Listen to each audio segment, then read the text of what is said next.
It is quiet up here. Not the quiet you find in a library or a bedroom at 3 a.m. This is a different kind of quiet, the kind that has no bottom. I have been traveling for a long time now.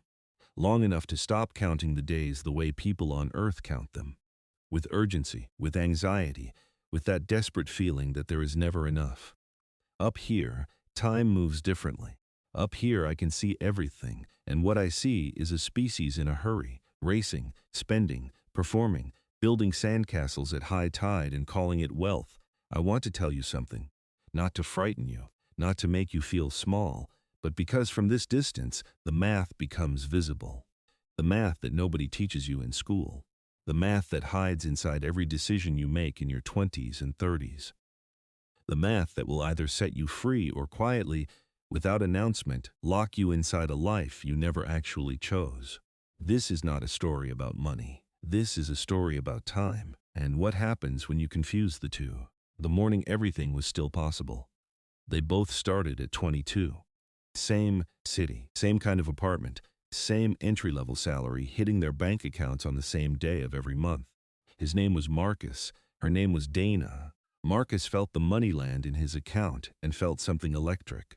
Something he'd been waiting for since he was 16 years old, watching his father drive a car he was ashamed of.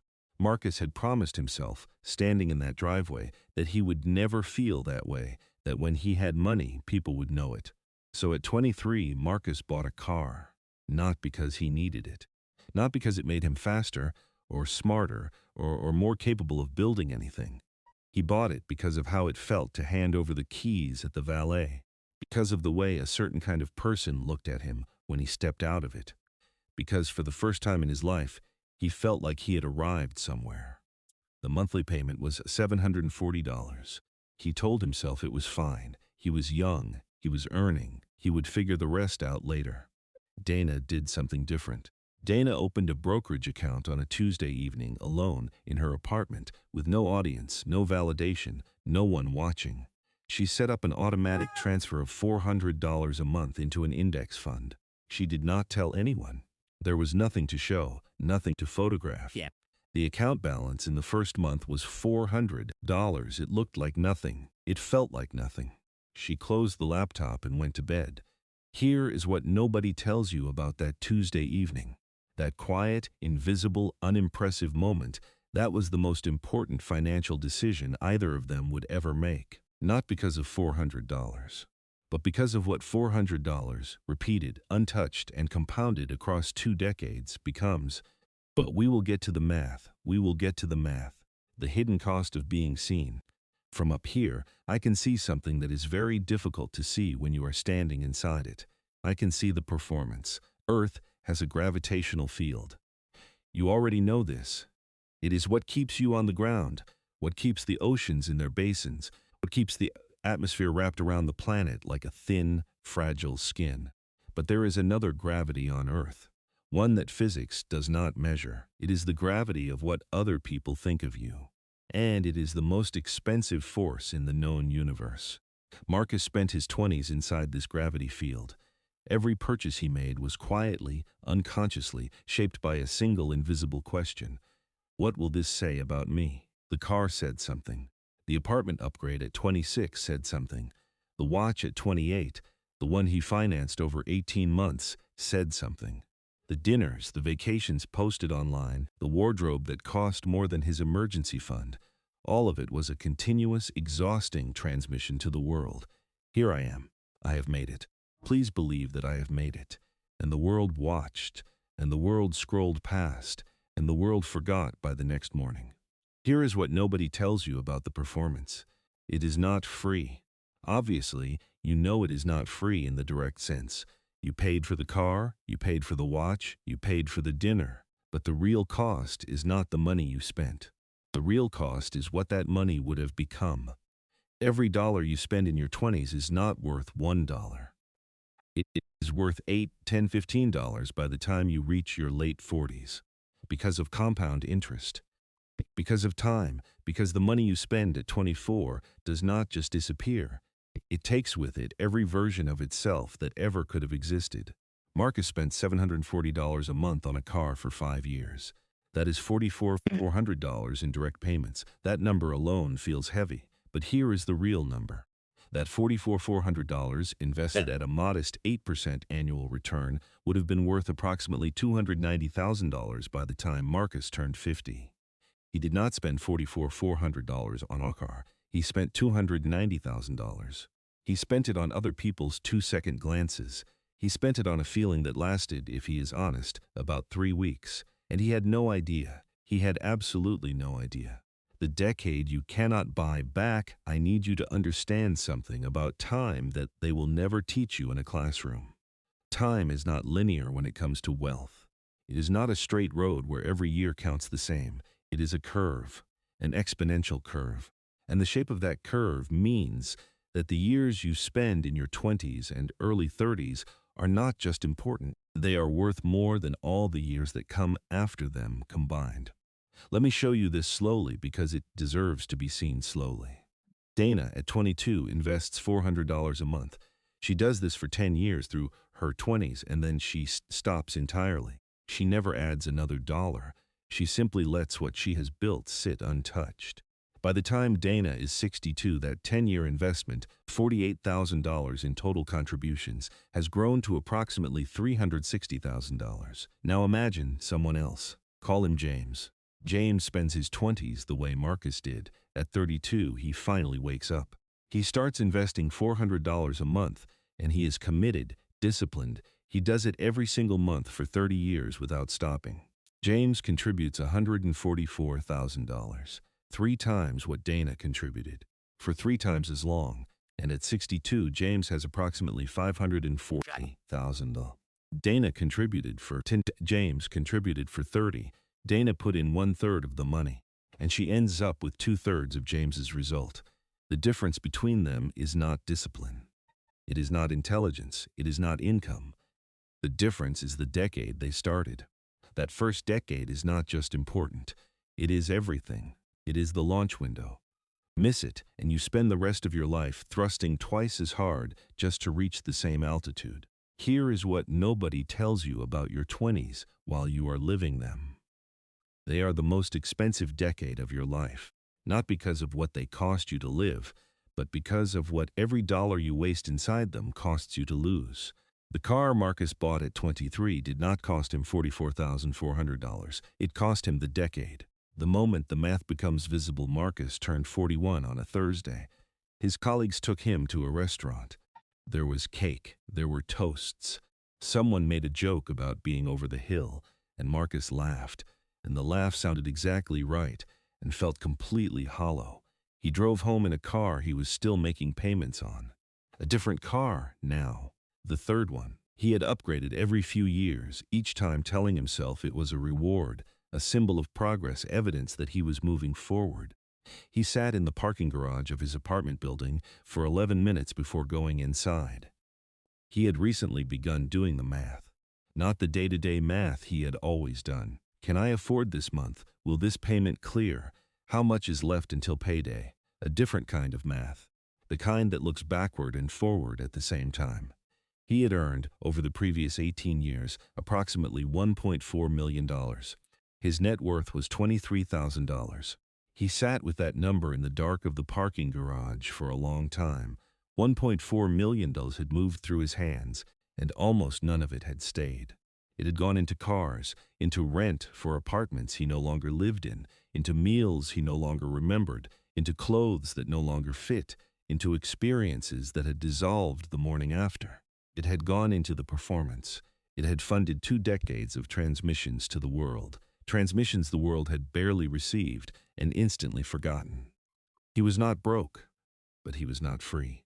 And at 41, those are very different conditions than they were at 25. At 25, not being free is a temporary state. The runway is long. The compounding curve is still steep. The launch window is still open. At 41, not being free is the beginning of a permanent condition, because here is what nobody tells you about your 40s. The math does not stop working in your 40s, but it starts working much more slowly. The curve begins to flatten. The leverage that time provides, the brutal, beautiful leverage of compounding over long periods, That leverage shrinks every year you wait. The window does not close all at once. It narrows, degree by degree, year by year, until one day you look at the numbers and realize that no amount of hustle, no amount of discipline, no amount of sacrifice can fully compensate for the decade you spent performing instead of building. This is not a punishment. The universe does not punish you. The universe simply does math, and the math does not care about your reasons. It does not care that you were young, or that nobody taught you, or that the culture you grew up in told you that looking wealthy was the same as being wealthy. The math is indifferent to all of that. The math simply compounds what you give it and returns nothing on what you spent. Marcus sat in that parking garage and felt, for the first time in his adult life, the full weight of the invisible. Not the weight of what he had lost, the weight of what had never been allowed to exist. What it takes to leave the gravity behind. I have been watching Earth for a long time now, and I want to be careful here, because it would be easy and wrong to tell you that it is too late. It is almost never too late. The curve flattens, but it does not end. There is always a version of the math that works in your favor if you are willing to see it clearly. But I also will not lie to you by softening what is true. The cost of leaving Earth's financial gravity is not the same at every age. A rocket that launches on time uses a fraction of the fuel of a rocket that launches late. Not because the destination changed, but because the window changed. Because the orbital mechanics shifted. Because what was easy at 23 requires enormous sustained effort at 43. This is the thing Marcus had to accept. He could not go back to 23. He could not recover the compounding years. He could not unspend the $290,000 equivalent that sat inside a car he no longer owned. The past was not a place he could return to with better information. But the present was still his. And here is what nobody tells you about the present. The present moment, this one, the one you are in right now, is the youngest you will ever be again, which means it is the most powerful financial moment you will ever have again. Starting now is always better than starting later. The gap between now and 10 years from now is still a decade of compounding. The gap between now and 20 years from now is still 2 decades. The curve has flattened, but it has not ended. What it requires now is not inspiration. It is not motivation. It is not a feeling. It requires a decision that does not feel dramatic in the moment. It requires the Tuesday evening that Dana had. The quiet moment with no audience. The automatic transfer that nobody applauded. The account balance that looked like nothing for the first 6 months and felt like nothing for the first 2 years, and then, slowly, began to feel like something. And then, in ways that cannot quite be explained until you have lived it, began to feel like freedom. Capital is not earned. This is the thing most people never understand. Capital is preserved. The wealthy do not have more income than you. In many cases, they do not. What they have is a fundamentally different relationship with money, one that treats every dollar not as something to spend today, but as a seed that will become something else entirely if you are willing to leave it alone. Every dollar you do not spend in your 30s is not a sacrifice, it is a vote. A vote for a version of yourself at 55 who does not have to ask permission, who does not have to calculate whether a month off is affordable, who is not trapped inside a life that was built for appearance and is now too expensive to change. The golden spacesuit. I think about this often, floating up here. The people on Earth who spend their best years constructing a golden spacesuit. Polished, impressive, the kind of thing that makes people at parties ask where you got it, the kind of thing that photographs well, and then the day comes, the day always comes, when you need oxygen, and the suit is gold, but it has no oxygen, and you realize in that moment that the people who were watching never had any oxygen to give you. They were wearing their own suits, performing their own performances, too busy transmitting to receive. You built the suit for an audience that was never really there, from 400 kilometers above everything you know. The Earth is glowing beneath me right now. It is the most beautiful thing I have ever seen. City lights spreading across continents like slow lightning. The curve of the horizon catching the last light of a sun that has already set for you, but not yet for me. From here I can see both of them. I can see Marcus, 41, sitting in a parking garage doing math in the dark. And I can see Dana, 41, sitting on a porch she owns, reading, unhurried, with somewhere in her account a number that does not make her rich in the way magazines describe richness, but makes her something rarer and more valuable. Free. Not free because she earned more.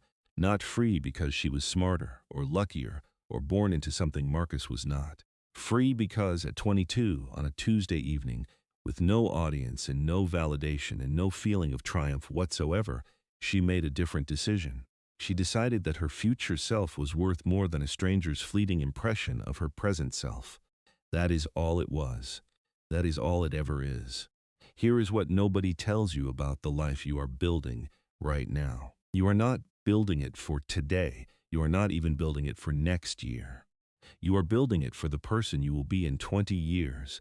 The person who will either wake up with options or wake up with obligations. The person who will either own their time or owe it. Every purchase you make is a message to that future person. Every dollar you preserve is a gift that future person will receive without knowing how to thank you. Every year you spend inside the performance is a year that future person will have to work to recover.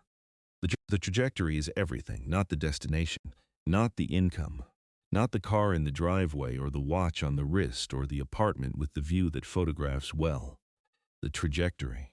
At 25, the right trajectory is almost impossible to fail with. At 35, the right trajectory still produces extraordinary results. At 45, the right trajectory still matters, still changes the outcome, but it costs so much more to achieve. The launch window does not stay open forever. I know this from up here, in ways that are impossible to explain to someone standing on the surface. From up here, I can see the whole arc. I can see where the trajectories lead. And I want to tell you with everything I have, that the one you are on right now, today, in this moment, is not fixed. You can change it. Not tomorrow. Not when the salary increases. Not when the debt is paid off. Not when the circumstances feel more right. Those conditions will never arrive pre-packaged. They have to be created by the decision that comes before them. The decision is now. The Tuesday evening is now. The quiet moment with no audience is now. Choose the trajectory, not for the person you want to appear to be, for the person you are actually trying to become.